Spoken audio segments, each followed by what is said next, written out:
como lo hicimos la semana pasada, si me deja compartir.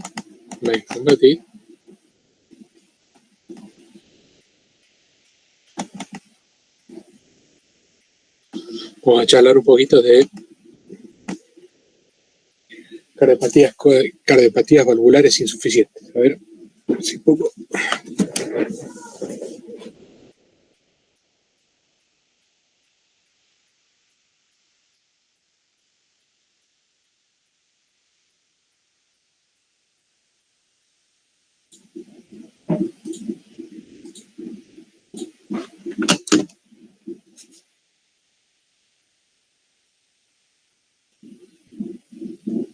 Bueno, ¿esto se ve? Sí, profe, se ve. Sí. Entonces, partiendo de lo que vimos la semana pasada de estenosis valvulares o valvulopatías estenóticas, ahora nos quedan valvulopatías regurgitantes o insuficientes que pueden encontrar de las dos maneras. Nosotros en cardiología, lo que hacemos imágenes, nos referimos más como valvulopatías insuficientes, pero también en algunos libros puede estar como valvulopatías regurgitantes. Recuerden estos son más generalidades, pero hay veces que vienen bien de valvulopatías. Había dicho yo que son generalmente enfermedades que afectan a las válvulas del corazón, pero principalmente las izquierdas. Había recordado que las valvulopatías derechas fueron olvidadas durante mucho tiempo, ahora se están viendo un poquito la regurgitación o insuficiencia tricúspide, pero no es algo que vamos nosotros a ver acá. Vamos a ver solamente valvulopatías aórticas y valvulopatías mitrales. Pueden ser tanto obstructivas como insuficientes. Las insuficientes, en este caso, se puede presentar tanto de manera crónica como de manera aguda. Recuerden, les había dicho, que es lo que yo quiero que se recuerden, que las valvulopatías son en general una enfermedad cardiológica de presentación crónica, ¿sí? Que tiene mucho tiempo asintomática, como dice abajo, de lenta evolución, y generalmente se vuelve asintomática cuando su patología, ya sea por obstrucción o por regurgitación, se vuelve severas. Dicho esto, todas las estenóticas son crónicas, las insuficientes, que es la que vamos a tratar de ver hoy, la gran mayoría, inmensa mayoría, son crónicas, pero también puede haber casos de insuficiencias agudas. Ahora la vamos a ver.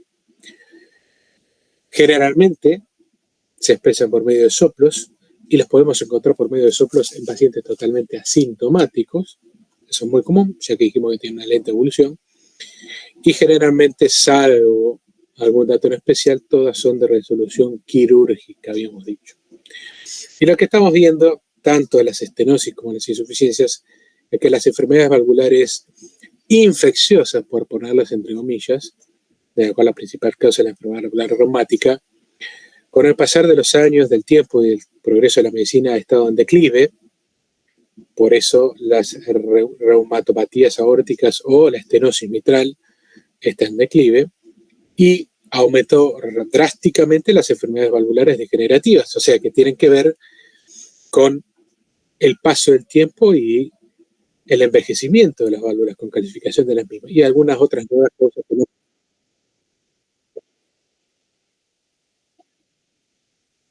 Sí, ¿no se ven?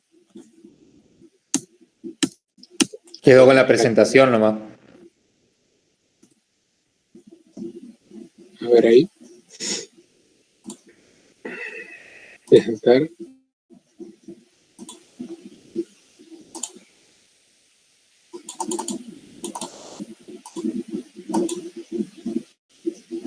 Ahí. Pero no pasa. ¿Pasa? Si está pasando ahora, no queda en la primer diapo.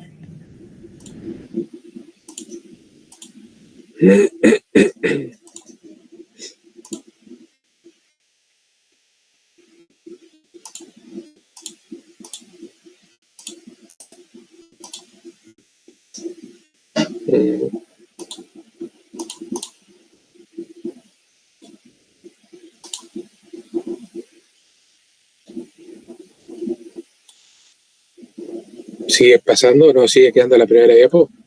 Ahora sí pasa. ¿Ahora pasó? ¿Sí? Sí, profe. Sí, profe. Entonces, siguiendo, las enfermedades, gracias por avisarme, las enfermedades reumatológicas vienen en descenso y las enfermedades degenerativas sí van en aumento. Esto, recuerden que dentro de todas las valvulopatías, la estenosis aórtica es la primera del ranking, y después de eso las dos regurgitaciones, que son la mitral y la aórtica, le siguen en trascendencia, estando la estenosis mitral muy, pero muy por abajo.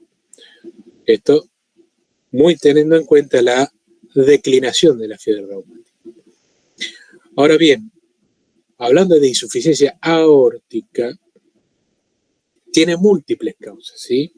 Sabiendo bien que las podemos dividir entre crónicas y agudas. Las crónicas, que son las más frecuentes, la valvulopatía bicúspide, ese que le puedo poner puntero, la valvulopatía bicúspide y la degeneración valvular, que generaba también estenosis aórtica, generan una falta en el cierre, y la insuficiencia aórtica crónica de estas dos causas, las principales causas. La enfermedad de insuficiencia aórtica aguda, en la mayoría de los casos, se da en general por endocarditis infecciosa o patología de la aorta, como por ejemplo la insuficiencia aórtica aguda por lo que se llama una disección de aorta proximal. Pero eso no nos interesa ahora. Pero cuando hablamos de la insuficiencia aórtica tenemos que tener en cuenta que puede ser problema de la válvula o problema de la pared que sostiene la válvula, que es la pared de la aorta, en donde la presión alta y lo que se llama la ectasia del anillo es como un síndrome de Marfan pero frustro, dilata la raíz de la aorta y hace que esa válvula se vuelva insuficiente. ¿Qué tienen que saber ustedes? Que la insuficiencia aórtica crónica tiene dos causas. Las principales son insuficiencia aórtica bicúspide e insuficiencia aórtica degenerativa, o sea, por envejecimiento valvular.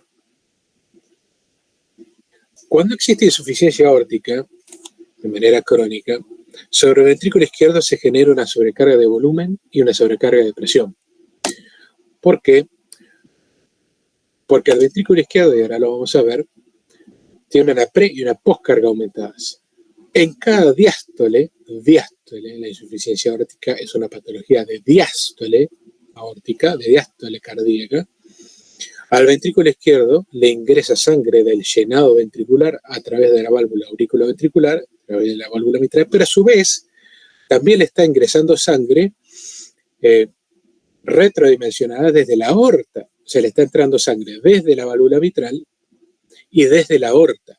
Entonces hay una sobrecarga de volumen, pero a su vez esa sobrecarga que le está llegando de la aorta es con alta presión. O sea, también tiene un aumento de postcarga. Este aumento de pre y de postcarga genera que los cardiomiocitos tengan un doble estrés para los cuales crecer, entonces tiene una hipertrofia que es concéntrica y excéntrica muy marcada.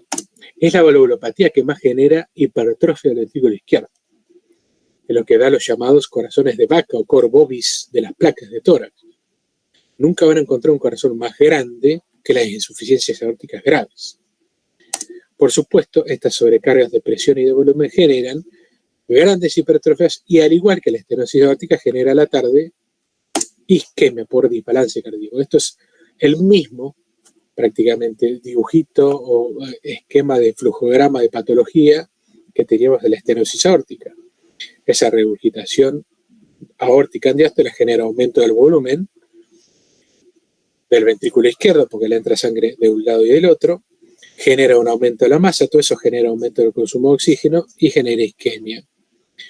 Por supuesto, esa disminución de la presión diastólica, porque la válvula no se cierra bien, genera disminución del aporte miocárdico de oxígeno, porque las coronarias no se pueden irrigar bien, porque la sangre que entraría en diástole a las coronarias pasa nuevamente a la cavidad miocárdica, genera más isquemia miocárdica. Esto a la larga genera disfunción del ventrículo izquierdo y por ende insuficiencia del ventrículo izquierdo. Este es un ventrículo izquierdo, aurícula izquierda, ventrículo izquierdo y aorta con válvulas normales. Vean que en una regurgitación aórtica, donde el problema está en la válvula aórtica, al ventrículo izquierdo le está entrando en diástole tanto sangre desde la aurícula izquierda como sangre desde la aorta. O sea, hay una sobrecarga de volumen. El ventrículo se llena con altos volúmenes, pero además esta sangre le entra con alta presión. Esto hace que además existe una sobrecarga de presión sobre el ventrículo izquierdo. Entonces, estos miocitos ventriculares tienen un extremado estrés para el crecimiento, tanto crecimiento longitudinal, que es la hipertrofia excéntrica, como crecimiento concéntrico. Ahora bien, la insuficiencia aórtica tiene muchísimos signos periféricos, más allá del soplo. Es una de las insuficiencias valvulares que más signos sintomatología generan una vez que son severas. Y estos van a estar dados principalmente por el aumento de la amplitud de pulso y la sobrecarga del ventrículo izquierdo. Como la válvula aórtica cierra mal, y la válvula aórtica es la que principalmente genera lo que nosotros conocemos como tensión arterial diastólica, junto además con la vasoconstricción periférica, pero principalmente con la válvula.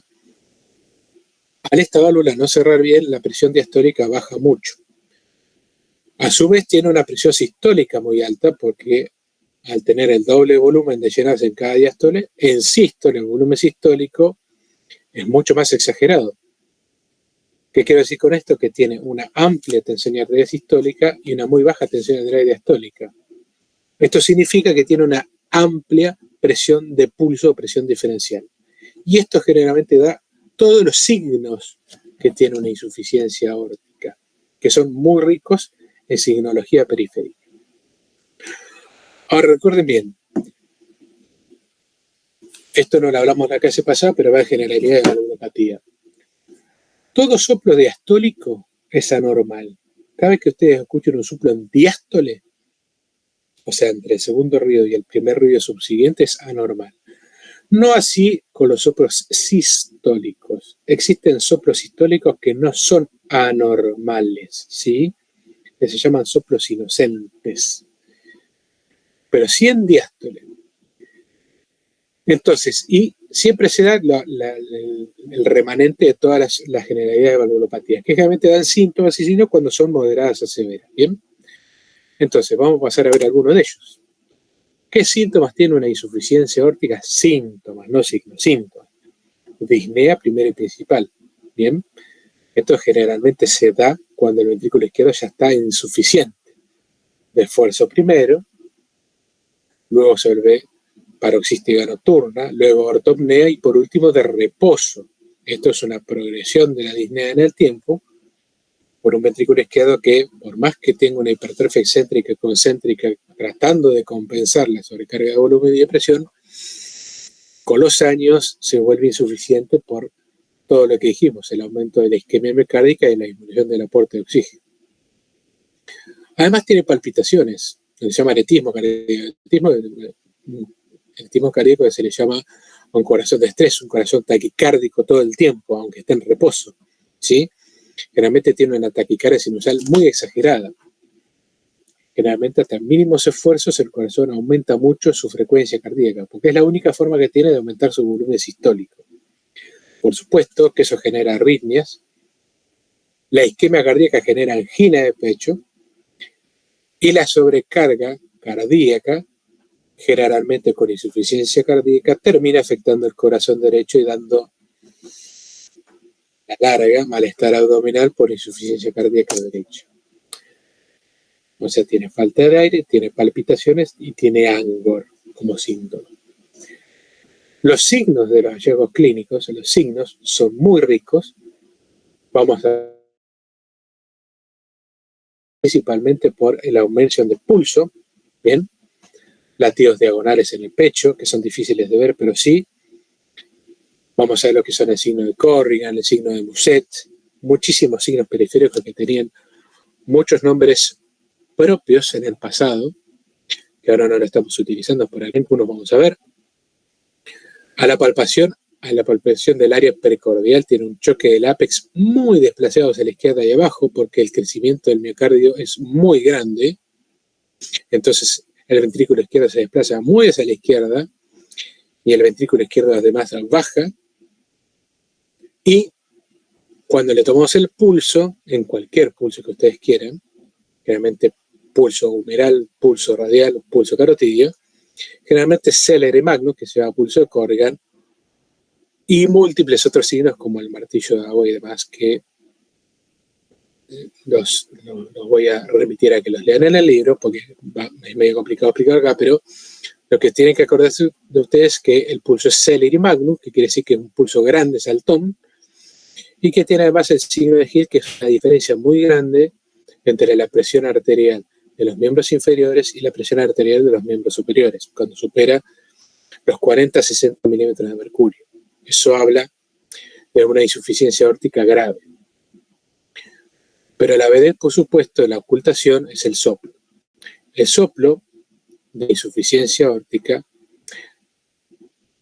se separa o se diferencia del otro soplo diastólico, que es el soplo de estenosis mitral, en el que empieza ni bien se escucha el segundo ruido cardíaco. O sea, no respeta la isovolumétrica diastólica, porque ni bien termina o se cierra la válvula aórtica, que debería empezar la isovolumétrica diastólica, ya aquí empieza a haber regurgitación ventricular. Bien, como empieza a haber regurgitación ventricular, ni bien se cierra, ni bien se encuentra el segundo ruido, el soplo se dice que es protodiastólico y mesodiastólico. Y cuando es grave, proto, meso y telediastólico. Recuerden ustedes que el soplo de estenosis mitral respetaba la isovolumétrica diastólica porque empezaba a producirse cuando se producía el primer ruido cardíaco. En diástole en la fase de llenado, no en diástole en la fase de isovolumétrica diastólica. Los soplos diastóricos son mucho más difíciles de escuchar que los soplos sistólicos, ¿sí? Hay que pensarlos. Pero en ese soplo diastólico, cuando es muy pegadito al segundo ruido, ni bien termina el segundo ruido, hay que pensar en una insuficiencia aórtica. Por supuesto que por prevalencia, si yo tengo un soplo diastólico, lo más probable hoy día es que tenga una insuficiencia aórtica, no una estenosis mitral, que su principal causa es reumática, y está la enfermedad reumática en desaparición. O sea, por estadística, si yo encuentro un soplo diastólico, lo más probable es que sea una insuficiencia aórtica.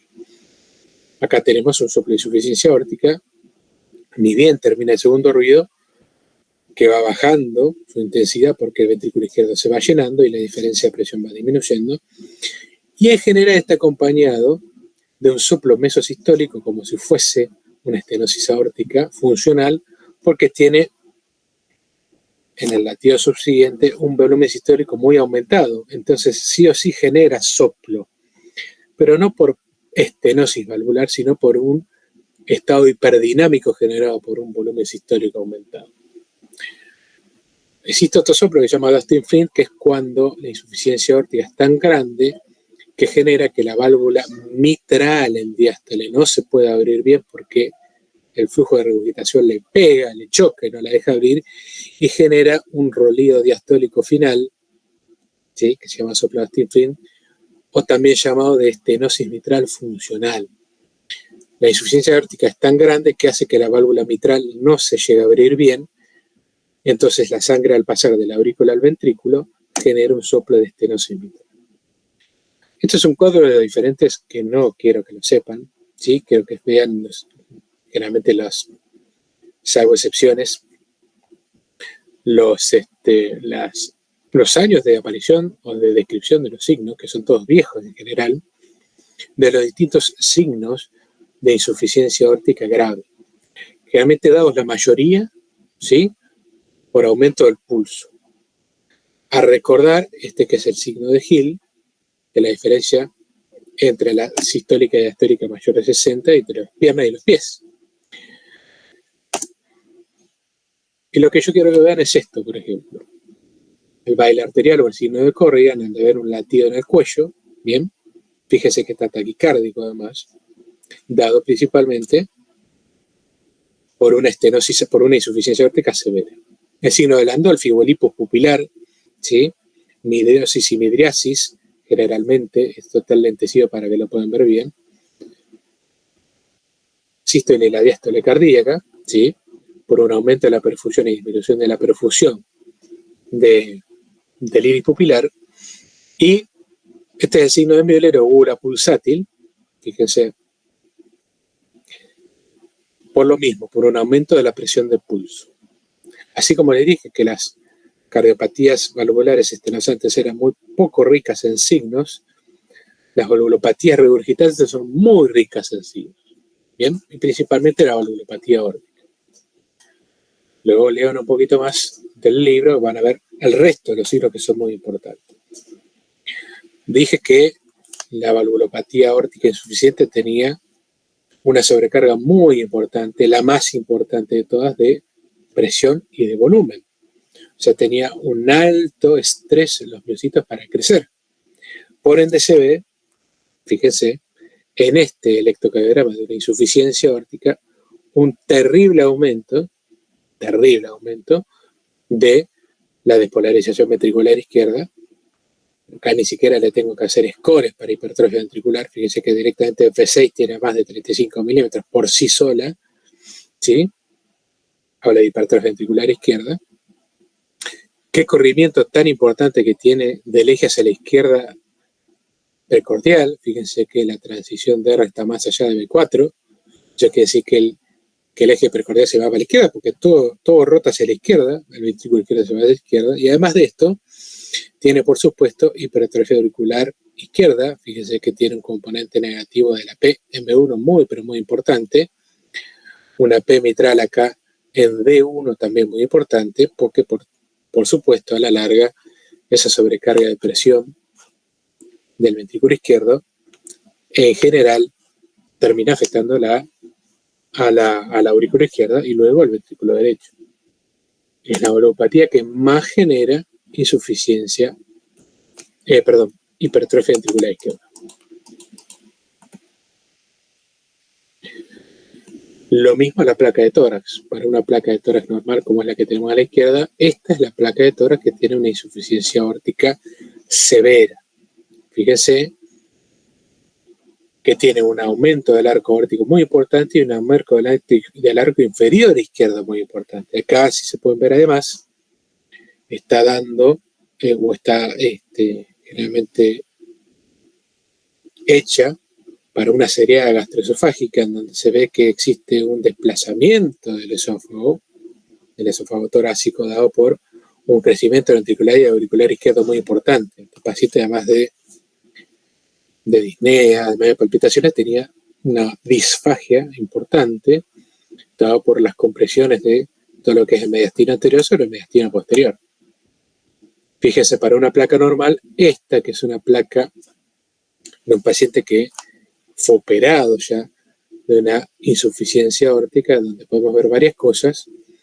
En este caso, una señora, una mujer, que tenía una valvulopatía aórtica y mitral. Esto me habla generalmente de una sola causa, si tiene dos valvulopatías, ¿sí? Dos válvulas viejas, estas son válvulas que se llaman jaula-bola, una en la aorta que está acá y otra en la mitral que está acá, seguramente sea una cardiovalvulopatía reumática. Y además tiene acá pequeños clips que descienden, que se pueden ver ahí como pequeños guiones, esqueletizando lo que se llama la mamaria izquierda o la mamaria interna izquierda, porque seguramente además tiene una cirugía de revascularización miocárdica. Fíjense lo que es el índice cardiotorácico de esta paciente.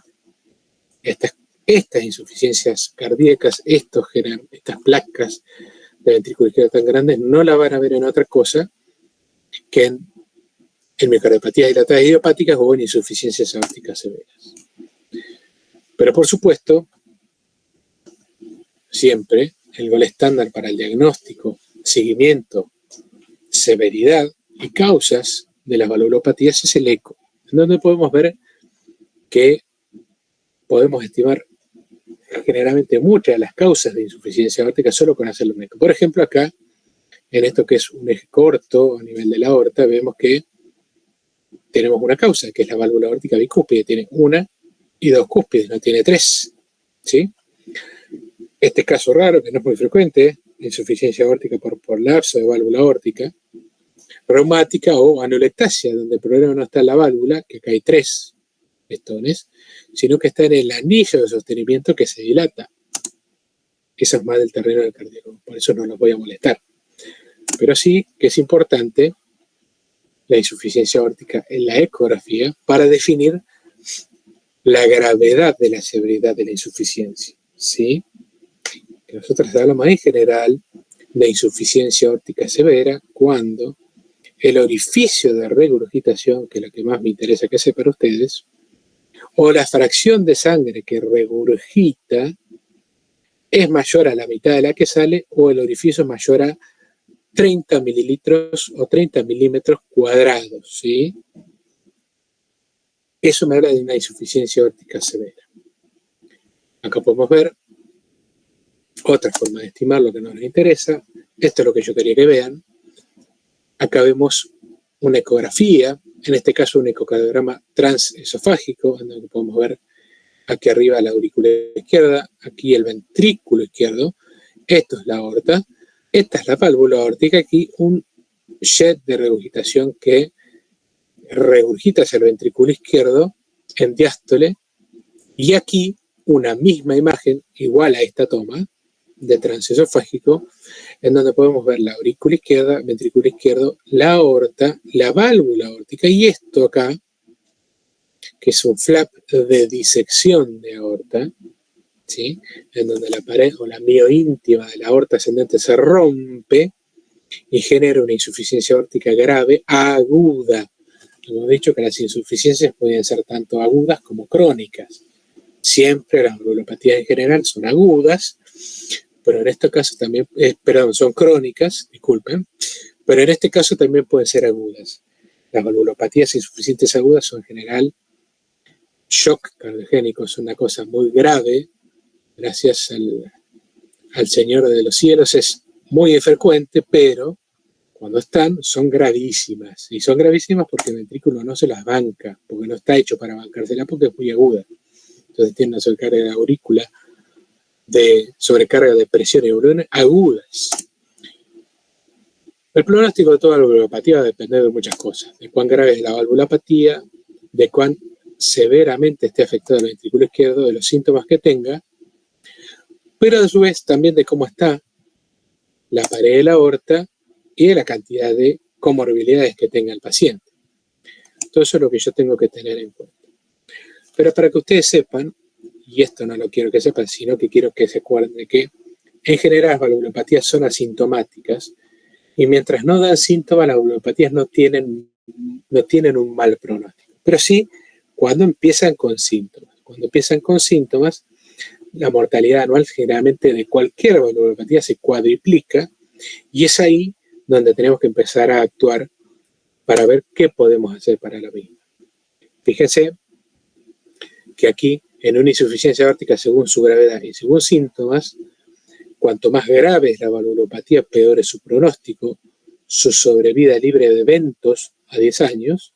Bien, fíjense cómo empeora cuando la valvulopatía es grave. Y aquí, cuando los síntomas pasan de ser leves o asintomáticos a graves, ¿sí? Disnea en reposo, por ejemplo, es un síntoma grave.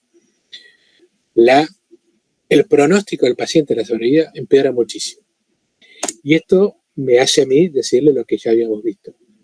Las valvulopatías se operan, habíamos dicho siempre, cuando son graves, cuando tienen síntomas, o cuando producen o disfunción del ventrículo izquierdo, o se tienen que operar de otra cosa. Antes no se opera. El tratamiento es muy similar al de la estenosis aórtica. Cuando hay que operarlas, se opera y se ponen o válvulas biológicas, o válvulas mecánicas, o válvulas percutáneas. Y cuando llegamos muy tarde y no se puede hacer nada, directamente se hace tratamiento médico del paciente con insuficiencia cardíaca. Esto no dista de la diapositiva que pusimos en la clase pasada de estenosis aórtica, en donde muchas de las válvulas mecánicas están bajando en su indicación, muchas de las válvulas biológicas están aumentando su indicación porque han mejorado mucho, y desde el 2003, podemos decir 2004 en adelante, empezaron a aparecer las válvulas percutáneas, principalmente para pacientes que no se pueden operar. Entonces eso ha mejorado muchísimo la sobrevida. Pero siempre recuerden, válvulas mecánicas a pacientes jóvenes, válvulas biológicas a pacientes mayores. ¿Qué es joven y qué es mayor? Menor de 60 y mayor de 70 años. Y fíjense que la insuficiencia aórtica no dista de lo que ustedes se tienen que acordar, que es cuando se opera una válvula. Cuando es grave y tiene síntomas, cuando es grave y tiene síntomas pero tiene difusión ventricular, o cuando es grave, no tiene síntomas pero se tiene que operar de otra cosa por la cual hay que abrirle el tórax. Por ejemplo, una cirugía de revascularización coronaria. Esto es lo que ustedes se tienen que acordar. Y esto es lo mismo que para la estenosis aórtica, o lo que vamos a ver que la insuficiencia mitral. Esto de las cosas son clases 2A, clase 2B, que son más del dominio del cardiólogo. ¿Cuándo se opera una valvulopatía? Entonces, cuando es grave y tiene síntomas, cuando es grave no tiene síntomas pero tiene disfunción ventricular, y cuando es grave no tiene síntomas hay que operarlo de alguna otra cosa. Y ya le abrimos el pecho una sola vez. Bien, lo mismo pero en un cuadro. La insuficiencia aórtica, sea la causa que sea, cuando es grave, que habíamos dicho que tenía un orificio regurgitante arriba de 0,3 o un volumen regurgitante arriba del 50%, si tiene síntomas se opera, y si no tiene síntomas se opera cuando hay caída o difusión ventricular izquierda o hay que operarlo de otra cosa. Punto. ¿Bien? Esto creo que haya quedado claro, no creo que haya que repasarlo, y esto es pregunta, así que, porque esto sí hay que saberlo. Cuándo a un paciente hay que operarlo y cuándo hay que sostenerlo y no operarlo.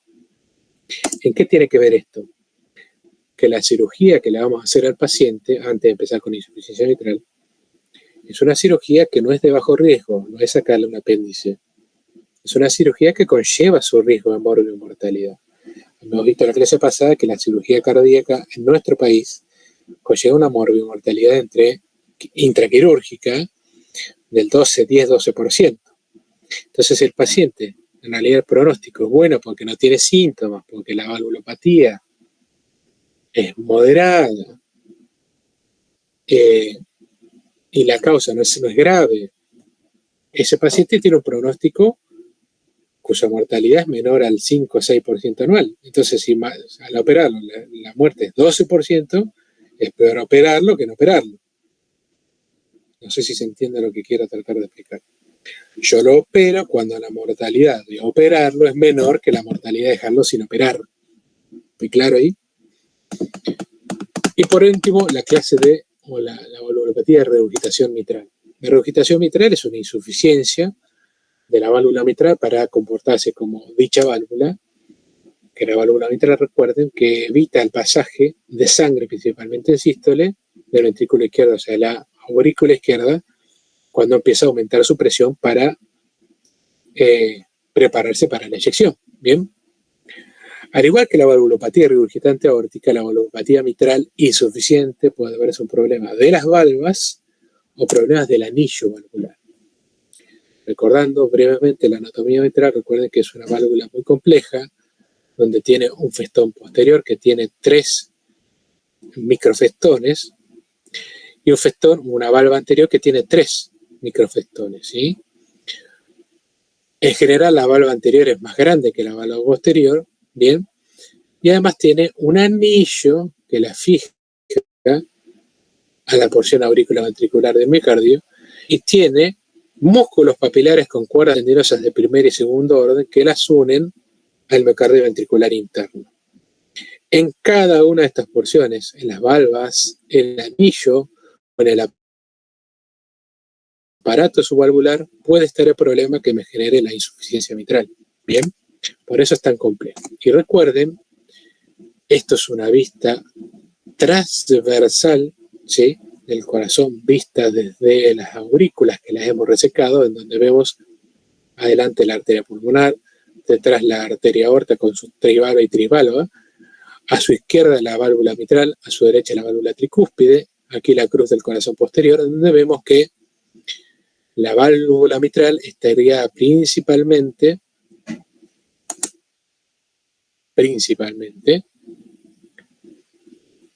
por la circunfleja. Fíjese que la circunfleja le da sangre, y esto es muy importante, a los músculos papilares anterolateral y posteromedial, por dos lados los laterales y por un solo lado el medial. ¿Qué quiere decir con este? Que la irrigación del músculo posteromedial está dado solamente por la coronaria derecha, mientras que el anterolateral está dado por dos arterias, por la circunfleja o por la descendente anterior. Entonces, al sufrir un infarto, es mucho más probable que me disfuncione el músculo posterior inferior, porque está irrigado por una sola arteria, que el músculo anterolateral. ¿Por qué? Porque si me falla en una de las arterias, tengo la otra que me suple sangre. Detalles que vamos a ir viendo con el tiempo. Como toda valvulopatía regurgitante, recuerden que tenemos crónica principalmente, como la gran mayoría de los casos, pero también puede ser aguda. Crónicas tienen que tener en cuenta dos causas, ¿sí? La enfermedad mixomatosa o el prolapso valvular mitral, una de las principales causas, y la segunda causa es la insuficiencia cardíaca. La insuficiencia cardíaca de cualquier causa genera dilatación del ventrículo izquierdo. Y esa dilatación del ventrículo izquierdo genera dilatación del anillo valvular. Y esa dilatación del anillo genera insuficiencia mitral. Estas dos primeras causas son las principales de insuficiencia mitral crónica. Dentro de insuficiencia mitral aguda, ¿sí?, la principal causa es la endocarditis infecciosa, ¿sí?, al igual que la insuficiencia aórtica. Y la segunda causa es una ruptura de las cuerdas tendinosas, que su principal causa es en general isquémica, como puede ser un infarto de miocardio, que en general de cara inferior, que genere una isquemia tan grande que se rompa alguna de las cuerdas tendinosas que está pegada al músculo posterior inferior.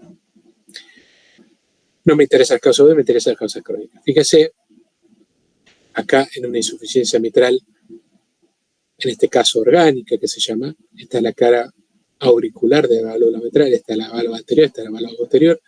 Estos mamelones formados por una válvula mixomatosa, en donde el tejido valvular es mucho más laxo y se generan estos mini globos, mini paracaídas, por gran agrandamiento valvular. Esto no puede cerrar nunca, bien acá pierde siempre. Y esta, también llamada insuficiencia mitral funcional, porque la valva en sí está bien, la valva anterior y la valva posterior, pero no cierra porque el anillo está dilatado. Bien, una nueva forma de clasificar la insuficiencia mitral es, en vez de como prolapso, como por insuficiencia cardíaca, es orgánica y funcional. No es para que lo sepan ustedes, pero vean que hay múltiples causas de insuficiencia mitral. La insuficiencia mitral, lo único que hay que recordar en serio es que produce una sobrecarga de volumen, ¿sí? Porque en general le ingresa en la fase de llenado del ventrículo izquierdo sangre que viene desde la aurícula izquierda proveniente del latido subsiguiente, pero además de la que regurgitó en el latido previo. O sea, le entra generalmente un 50% y hasta el doble de volumen que le tienen que entrar a un ventrículo, pero le entra a baja presión. Como le entra a baja presión, en general, lo que hace no es generar un estímulo del ventrículo para que se hipertrofie de manera concéntrica, como la insuficiencia aórtica, sino que se hipertrofie de manera excéntrica. O sea, el ventrículo izquierdo, para un aumento de la precarga, porque le entra el doble de volumen, genera una hipertrofia que se llama excéntrica, ¿bien? Del ventrículo izquierdo. Se dilata. Por otro lado, esto no quiero que lo sepan, por otro lado, cada regurgitación que existe en sístole, ¿sí?, en sístole hacia la aurícula izquierda genera que esa aurícula le entre en sangre a alta presión, porque es sangre que entra en la exvolumétrica sistólica. Y la aurícula es una cámara de baja presión. Por ende, le entra a la aurícula izquierda una sobrecarga de presión junto con una sobrecarga de volumen, porque además que está entrando la sangre insuficiente, le está entrando sangre de las venas pulmonares para el próximo latido. O sea que la aurícula izquierda tiene una sobrecarga de presión y una sobrecarga de volumen. Y al igual que pasaba con la ventrícula izquierda, la valvulopatía previa, en la insuficiencia aórtica, una sobrecarga de presión y una sobrecarga de volumen genera una enorme dilatación de la aurícula izquierda. O sea, es la valvulopatía que más dilata la aurícula izquierda, la insuficiencia mitral. Muy bien. Entonces, por supuesto, genera una insuficiencia cardíaca que genera síntomas. Toda valvulopatía, como ya dijimos, tiene un largo periodo sin síntomas hasta que comienza a dar síntomas. ¿Por qué severa o por qué el ventrículo izquierdo comienza a disfuncionar? ¿Con qué? Con disnea, palpitaciones, dolor de tórax, que es raro, y hemoptisis, que es más raro hoy día, que generalmente la damos o queda principalmente para estenosis mitral. Disnea y palpitaciones, generalmente dadas por fibrilación auricular que genera la hipertrofia auricular izquierda, son las principales causas. En el examen físico, lo principal que genera es un soplo sistólico. Y a diferencia del soplo sistólico, que había dos, el de estenosis aorta y el de insuficiencia mitral, recordemos que el de estenosis aórtica, una vez producido el primer ruido, la etapa isovolumétrica sistólica quedaba limpia, porque el soplo empezaba a producirse cuando se abría la válvula aórtica, que es aquí. Entonces había una distancia entre el primer ruido y el comienzo del soplo. En la insuficiencia mitral no existe eso, porque ni bien se cierra la válvula mitral y comienza la isovolumétrica sistólica, empieza a regurgitar sangre hacia la aurícula izquierda y se genera el soplo.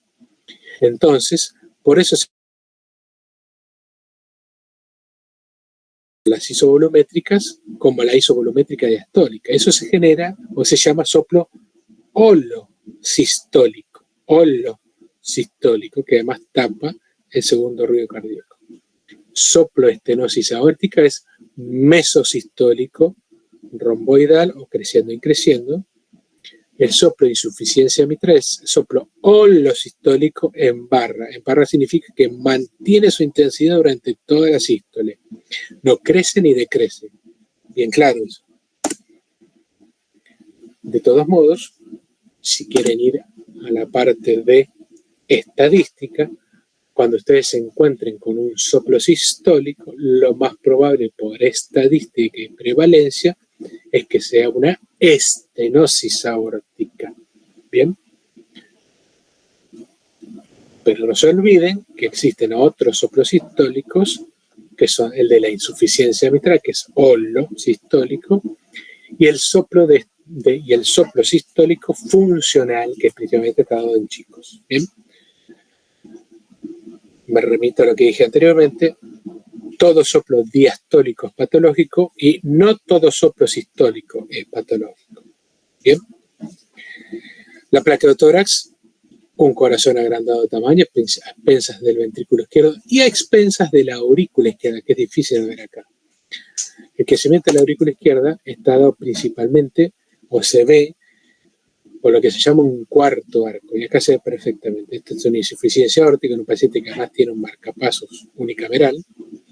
Vemos que hay agrandamiento del arco inferior izquierdo, el arco superior izquierdo, el arco medio izquierdo, y acá, entre el arco medio y el arco inferior izquierdo, un cuarto arco, se llama cuarto arco, no es fácil de ver, no es frecuente en las placas de hoy día, dado por una gran hipertrofia de la aurícula izquierda, que era lo que pasaba en las insuficiencias mitrales.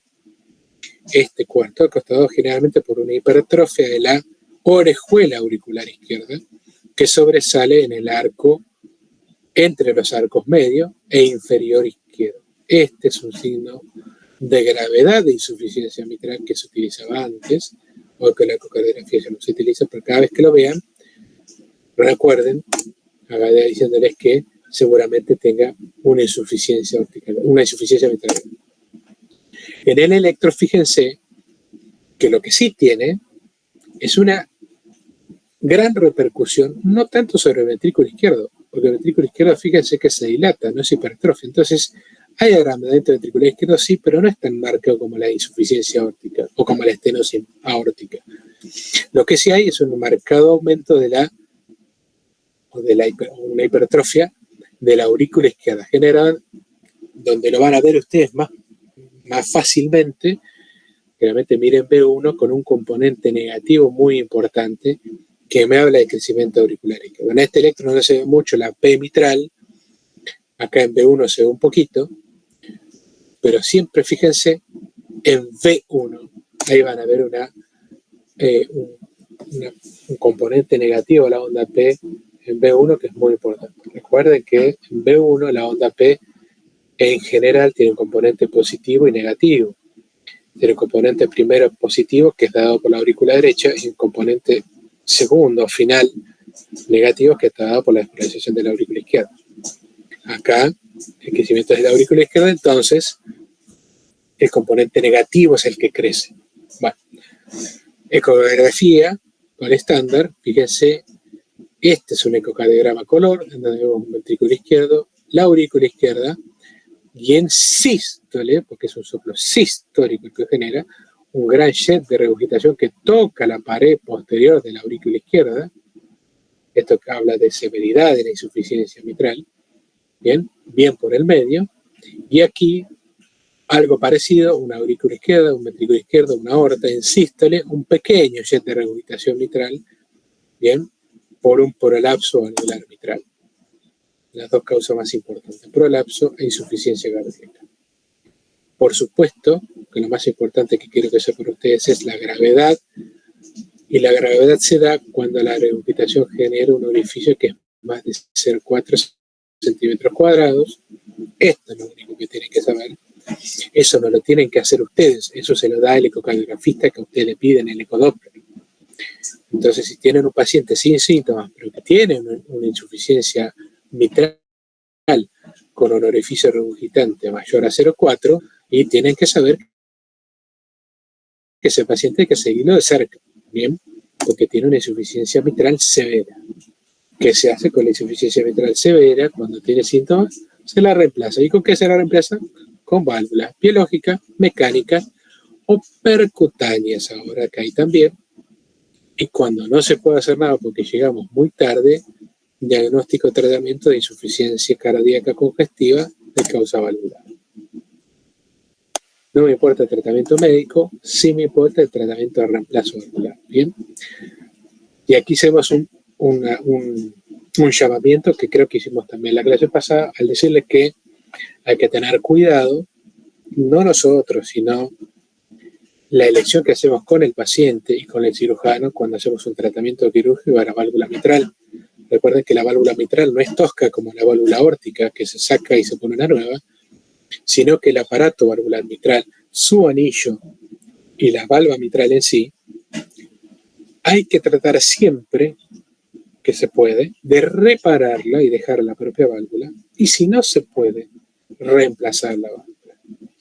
Habíamos dicho, y ahora recuerdo, que toda valvulopatía aórtica severa, cuando hay que reemplazarla, se saca y se pone una nueva. Toda valvulopatía mitral, cuando haya que hacer una cirugía, se trata de reparar siempre que se pueda, y si no se puede, ahí sí se cambia. ¿Bien? No toda válvula se puede reparar, pero generalmente las principales causas, como por ejemplo el prolapso valvular, si no es muy complicado, los grandes centros se puede reparar. ¿Bien? Aquí estamos viendo desde la vista del cirujano, estamos viendo desde la aurícula que fue abierta, ¿sí? Eso es un corazón usado para prácticas de cirujano cardiovascular, donde han resecado toda la válvula y ponen, a medida que se pone por medio de un catéter, una válvula mitral protésica a través del anillo valvular mitral y queda ahí colocada y luego se cierra la aurícula. Fíjense que las válvulas mitrales protésicas no son válvulas mitrales, sino que son válvulas que tienen 1, 2, 3 válvulas. O sea, la válvula mitral queda una prótesis valvular tricúspide. Bien, porque en general son válvulas porcinas o de pericardio bovino, pero de bovinos grandes, entonces son válvulas aórticas, pero grandes como para que para nosotros sean válvulas mitrales. No hay válvulas biológicas bivalvas como una mitral normal. ¿Bien? Y en aquellos donde no se puede operar y donde la reparación quirúrgica no es fehaciente, lo que se hace ahora es tratamientos percutáneos. ¿Y qué se hace? Generarles lo que se llaman mitraclips, que por medio del cateterismo entrar a la válvula mitral, ¿sí? Colocar un catéter en donde se atraviesa la válvula con un, que se llama clip, que un clip no es nada más que, haciendo una comparación burda, como si fuese un broche de ropa, en donde fíjense que se cierra y aposiciona los dos bordes de las válvulas mitrales que estarían insuficientes, ¿sí? Eso genera que la pérdida mitral sea mucho menor y generando en consecuencia una insuficiencia mitral mucho más leve, tolerable para la aurícula y ventrículo del paciente. En aquellos pacientes que no se puedan operar, el MitraClip, que es esto, que ahora hay muchos más procedimientos además de esto, es una solución alternativa a la cirugía cuando esta no se puede hacer, ¿sí? Pero recuerden que aquí no lo hemos puesto y con esto terminamos, que la insuficiencia mitral, al igual que todas las insuficiencias y todas las valvulopatías que hemos estado hablando hasta ahora, en general se operan o cuando son graves o cuando tienen síntomas, si no, no se opera, salvo que lo tenga que operar de alguna otra cosa. Bueno, espero que les haya sido útil. ¿Tienen alguna pregunta?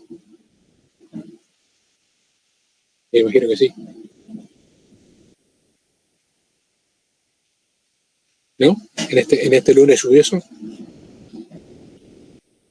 Yo con respecto a las complicaciones quería preguntarte cuáles son por ahí las más frecuentes que podemos llegar a ver o algo, que eso no me quedó muy claro, por ahí yo lo leí del Ferreras. ¿Complicaciones de qué, perdón? ¿De la cirugía? ¿De la cirugía? Sí, de la cirugía y sino también de las complicaciones más frecuentes que vamos a ver en la exploración clínica. No complicaciones, signos, decimos. Sí, signos. Complicaciones, claro, no complicaciones, sino signos. ¿De cuál? ¿De la insuficiencia mitral prácticamente no tiene signos porque, como es una valvulopatía que va de ventrículo izquierdo a aurícula izquierda, no tiene signos periféricos, ¿sí? Salvo cuando genera una insuficiencia mitral con insuficiencia cardíaca en el mismo paciente, y ahí genera signos de insuficiencia cardíaca. Pero si no, no tiene signos. Sí tiene síntomas, como la disnea y palpitaciones principalmente. La que pero, sí tiene... o sea, con lo que es la regurgitación de lo que es la insuficiencia aórtica. La que sí tiene signos, los muy ricos, son la insuficiencia aórtica. Eso sí, que la mayoría están dados por aumento de la presión diferencial. Bien. ¿Cuáles se van a encontrar? Cualquiera.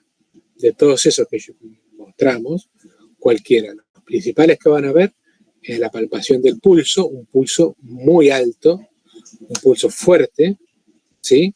Pero colapsante, o sea, un pulso que pega fuerte en la mano, por ejemplo, el pulso radial, pero que enseguida colapsa. Eso quiere decir que tiene una insuficiencia aórtica grave porque tiene un pulso fuerte por un volumen sistólico alto, pero además una insuficiencia aórtica con una presión diastólica muy baja. Eso genera un aumento de presión de pulso con un pulso que chicotea muy fuerte, pega muy fuerte, se palpa muy fuerte, pero enseguida colapsa. Eso lo van a ver en cualquier pulso. Y luego, una gran diferencia entre la presión arterial sistólica y presión arterial sistólica de los miembros inferiores, donde aumenta más de 60 mililitros de mercurio, pero parece que tomarle la presión en las piernas, que no siempre se les toma. Y lo que sí van a ver ustedes, que siempre se ven todos los pacientes con insuficiencia aórtica grave, es el baile arterial que vimos en el cuello del paciente. Eso se ve, el baile arterial se ve en dos patologías. Una es la tireotoxicosis, en el hipotiroidismo grave, y otra es la insuficiencia aórtica grave, que es esta. Esas son las tres cosas que van a... Por supuesto que después tienen 1 hora para pasarse con el paciente e investigan todo el resto de los signos, pero no es fácil. le hacen abrir la boca para ver la úvula, le investigan el Landolfi en la pupila, que es difícil de ver, no es fácil de ver, ¿sí? Le hacen el signo de martillo, que es cómo a subir y bajar el brazo, el martillo de agua se llama. Hay un choque del pulso en la mano, bueno, son cosas, el pulso capilar pulsátil, cuando yo le aprieto la uña y veo el pulso capilar, veo que chicotea el pulso capilar, eso quiere decir que existe una insuficiencia aórtica grave, bueno, y muchos otros que están ahí. No se puede describir todo en una clase, pero en el Farrera están todos y también cualquiera de esos se puede llegar a encontrar. El baile arterial no se lo olvide porque es lo principal que van a ver, y bien lo ven al paciente en la entrada de la pieza. Profe, ¿podría repetir las 3 causas que dijo hoy? ¿De qué? ¿De cuál? Del baile arterial. No, de 2 causas, la tirotoxicosis y la insuficiencia aórtica grave. Ah, perdón, gracias. En general. Hola, buenas tardes. Hicieron una pregunta en el chat. A ver.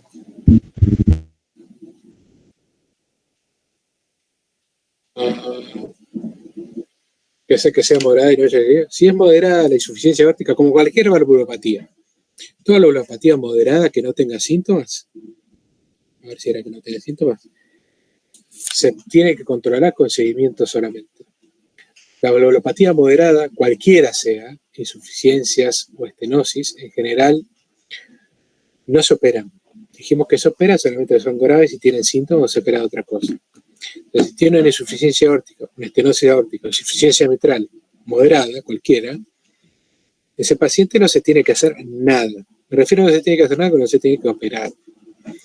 Por supuesto que si tiene alguna otra comorbilidad que tratar, hay que tratarla. Por ejemplo, la insuficiencia aórtica moderada tiene un aumento de la presión arterial. Esa presión arterial hay que tratarla. La estenosis aórtica moderada tiene hipertensión arterial y tiene seguramente dislipemia, hay que tratarla. Y así sucesivamente. Pero una vez que da síntomas, ahí hay que tratarlo.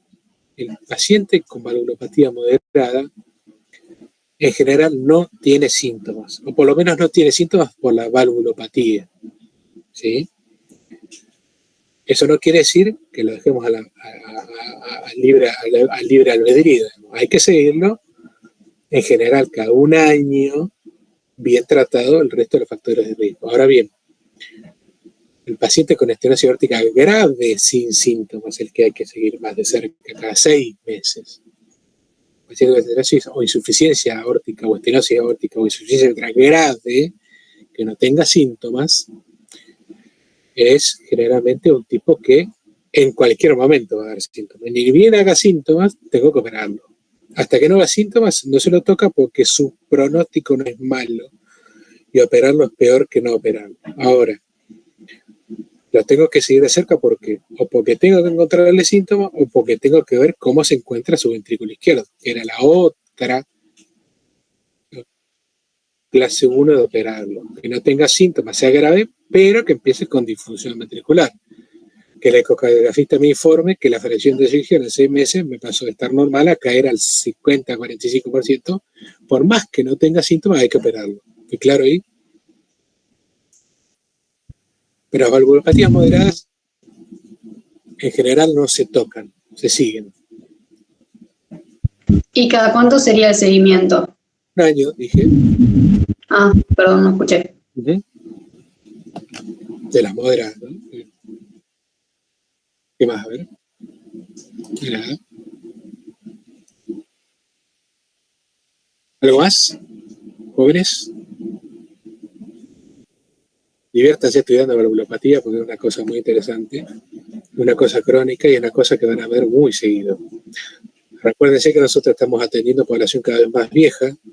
Esa población cada vez más vieja, una de las cosas que tiene es válvulas más viejas. Y al tener válvulas más viejas, tiene en general más soplos y más valvulopatías, cualquiera. Tanto la estenosis como la insuficiencia aórtica o mitral son muy prevalentes y van a seguir su prevalencia en aumento. Bien. Bueno, espero que haya sido útil. Nos vemos la próxima. Bueno, profe, gracias. Chao, chao. Gracias.